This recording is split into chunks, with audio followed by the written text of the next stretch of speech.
Hello everybody, I'm KC, and welcome to an edition of Let's Talk About, and welcome to the latest installment of To Infinity War and Beyond.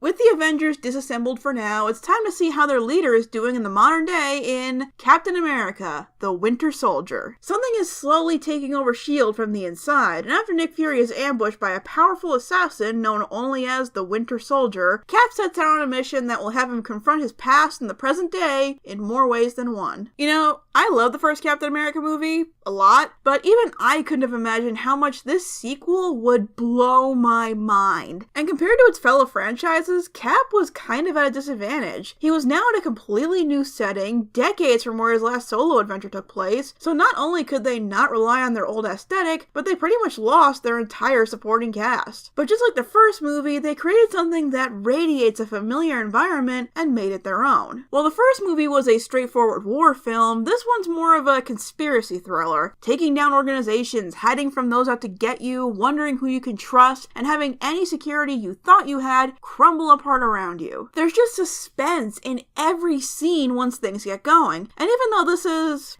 I think, the third time I've seen this, it had me on the edge of my seat, especially in the climax, wondering if everyone was going to make it out okay. That's when you know you've got a good script. The action is more intense and can even be kind of brutal at times, taking influence from more modern action movies with things like sophisticated hand-to-hand combat and crazy car chases. It harkens to movies like The Bourne Identity while still throwing in some comic book-like elements to give it its own flair. For the most part, the action is exciting, claustrophobic at times, and you always feel the stakes. But we can't talk about the plot without going into our mid-movie twist, and this one's got two. Cap and Natasha find the brain of Arnim Zola, played by Toby Jones, stored onto a giant computer because comics. And can I just say his pixel face is really freaking creepy? But what's worse is that they find out that Hydra had infiltrated S.H.I.E.L.D. decades ago and has slowly been influencing decisions that would impact national security. This was a huge bombshell, and naturally, it was met with mixed reactions. The biggest criticism I noticed was that some people would have preferred it if S.H.I.E.L.D. was making questionable choices, mirroring the controversial actions of real-life government officials, especially in the last decade, claiming that blaming Hydra is a big fat cop-out. With that, I want to say, I understand.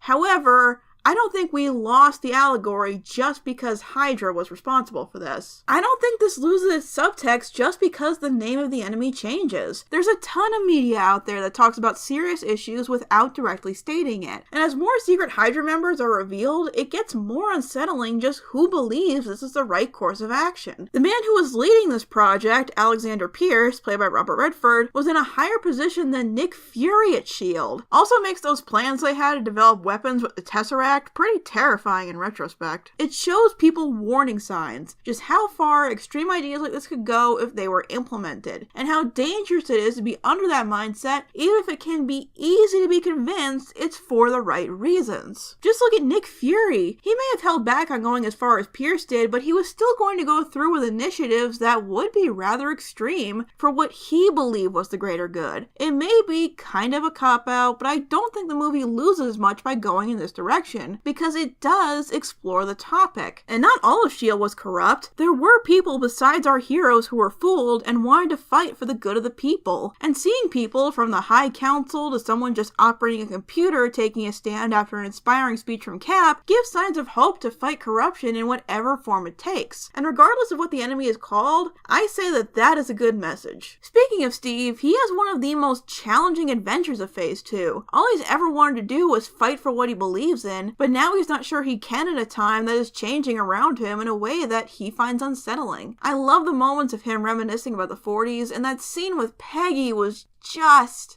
Sure, just take my heart, I didn't need it anyway. Steve feels more like a man out of time here than the Avengers. Sure, he knows how to use computers now, but Steve follows a very strict moral code. And with everything going on around him, he feels like his efforts aren't really helping anyone. Hydra came back, the organization that assembled the Avengers has been massively compromised, and then...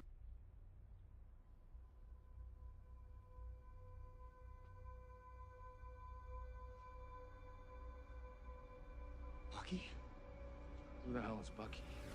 Now, quick tangent, I was kind of annoyed that this reveal was not hidden at all in the movie's marketing. The movie itself hides the identity of the Winter Soldier really well, and I had no idea that it was Bucky until the promotional material came out. But then I learned that the Winter Soldier arc is one of the most popular and well-known stories in Cap's library, so I guess I figured that anyone who was interested in seeing this movie already knew Bucky's fate. So I can't be too upset. Anyway, it's yet another instance that makes Cap think he's failed. His best friend is not only alive, but has been brainwashed into being an assassin for decades. I have to applaud Chris Evans here because you can tell just from his expression how much it hurt to have Bucky not recognize him. But what I admire about Steve is that he never has moments of maybe they're right or what if this is the best way. Any turmoil he feels comes from thinking that he might have failed to uphold what he believes in, even though he knows it's right. But he still doesn't compromise those morals, he doesn't give up on Bucky, and it's those beliefs that eventually win in the end. And that is the test of a true hero. In terms of the supporting cast, it's another home run. The movie made the smart choice of having half the supporting cast be returning characters. It makes sense since Cap would still logically be with S.H.I.E.L.D., and it saves us time to focus on the story and flesh out all those characters, old and new. With this being more of a spy movie, Black Widow gets to show off pretty much every skill she has, which is awesome, but she also has a lot at stake personally in this movie. Like Cap, she's put a lot of her identity in who she fights for and why. She joined S.H.I.E.L.D. to make up for her questionable past, and to find out that she's really been working for Hydra all this time shakes her up a bit. And releasing all the information Hydra and S.H.I.E.L.D. has on her is a very noble sacrifice for her. And we have the introduction of Sam Wilson, aka the Falcon, played by Anthony Mackie. And I forgot just how much I love Sam. You'd think being retired from the Air Force that he'd be reluctant to join in and help Cap, but no. He realizes when he's needed and wants to help in any way he can. And I really admire how they portrayed his character. He's loyal and determined and doesn't take crap from anyone. I also really like the direction they took with the look of the Falcon. I'm sure it would have been tough to translate this into something not ridiculous, but I also really like it from a world building perspective. In a world where men flying around in robotic suits and government funded experiments to severely alter a man's DNA are commonplace, it adds more validity to this universe to have something as out there as mechanical wings be a prototype for standard military equipment. It just makes sense in this world, you know? Cool gadgets aren't just for the superheroes, and those wings glide like a charm. And I have to give major props to Sebastian Stan as the Winter Soldier. Despite being the other titular character, the Winter Soldier isn't in the movie that much, but I soon realized that he didn't need to be. Even before the reveal, he leaves such a strong, ominous presence in every scene he's in. Even without saying a word, you know you were in big trouble if you saw this guy. And after the reveal, it adds so much more to what's really at stake. Not just for Steve, but for Bucky. Suddenly, the Winter Soldier becomes a layered anti-hero, battling his programming and his memories to gain control over what should define him. And Stan portrays this masterfully. And seeing him rescue Steve and then leave without a word almost left a tear in my eye. I couldn't wait to see him again, and luckily, the movie ends with the promise that we will. Overall, Captain America the Winter Soldier is so good! Not only did it have a very bold subject matter, but the story was the perfect struggle for Captain America in the 21st century. They expanded on characters we haven't really gotten to see evolve yet, introduced amazing new characters who became quick MCU fan favorites, and managed to center it all around the Sentinel of Liberty. It was hands down the best sequel in the cinematic universe at that point, and it changed a lot for the universe going forward. Thanks for watching, and I'll see you guys next time.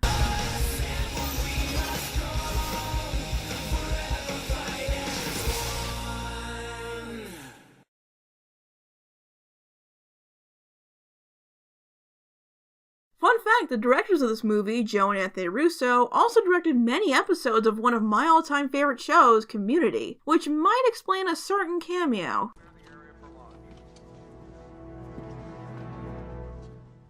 Excuse us. Yeah, there's only one word that could describe that. Cool.